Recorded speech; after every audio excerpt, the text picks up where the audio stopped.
Ready to go when you are.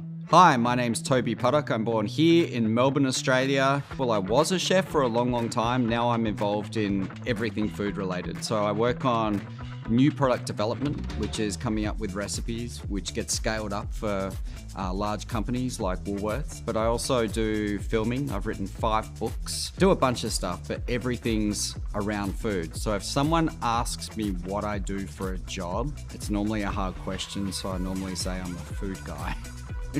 I started cooking here in Melbourne, Australia, and from there I went on to work in Italy, and I worked over there for a few years. There I kind of went on this 10-year round-the-world mission, not on purpose, it just kind of time got away from me. I was working between Melbourne, working in Lake Como, Milan, I was working up in the mountains of Italy, I was working in St. Moritz in Switzerland. Kind of landed in London by accident, met a very young Jamie Oliver there, and we became really good friends, and he ended up kind of getting me back to London. I ran his first big restaurant over there for a while, and that took about 10 years up of my life. I've been cooking for about 32 years now, and I've done a lot of different things during that time, and of course ups and downs, but some career highlights for me would definitely be working in my first job. I've got a lot of fond memories, and it gave me a sense of place when I was feeling kind of lost as a young teenager of what to do with my life. But some career highlights would definitely be releasing my first book, or even getting the opportunity to do a book is absolutely amazing.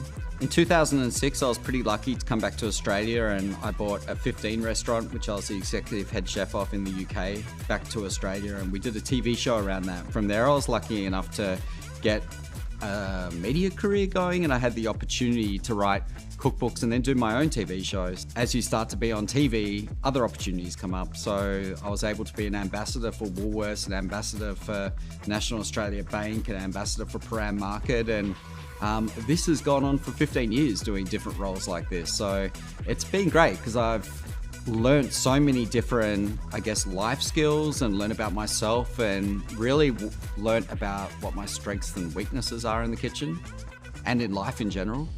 And I've worked for a lot of companies doing food brands. I've had my own food brands in supermarkets before, and I've started my very own food brand. I would call it a sustainable food brand that isn't harmful to the consumer or the environment. We're working really hard to create a zero waste product. Knowledge sharing in the industry is so important, and I remember when I was training as an apprentice, the head chef where I first trained in Melbourne used to teach us everything, but there were other hotshots who were working in the kitchen, and they would literally make barriers out of tea towels, so the younger chefs who were apprentices supposed to be learning and taught from these people couldn't see what they were doing, and their response would sort of be along the lines of, you know, I worked so hard to get these recipes, I wasn't just given them on a plate, why should I give it to you? You need to share knowledge, and you need to embrace and nurture apprentices without bringing other people up in the kitchen around you and sharing that knowledge.